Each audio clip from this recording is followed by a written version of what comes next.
Bonjour, voici une question de Loubilou. Loubilou s'aperçoit que la chrononutrition évolue et elle a l'impression que la chrononutrition, qui offrait beaucoup de liberté, en offre de moins en moins et devient de plus en plus restrictive. Elle pense particulièrement à la chrononutrition de printemps, elle pense au goûter dînatoire qui a disparu, elle pense aux cuillères à soupe qui remplacent le bol chinois et elle se demande pourquoi. Elle se demande si c'est pour mincir encore plus vite ou si c'est pour mieux préserver notre santé. Elle trouve que depuis qu'elle suit ces nouveaux conseils, elle a de plus en plus faim le soir. Alors que se passe-t-il?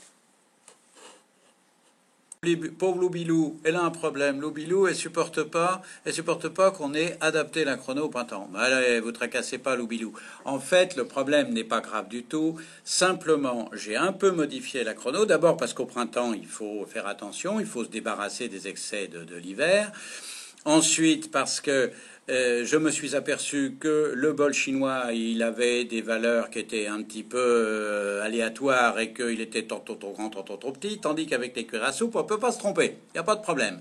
Avec les cuillères à soupe, ça en a trois. Il y en a trois, s'il y en a quatre, il y en a quatre.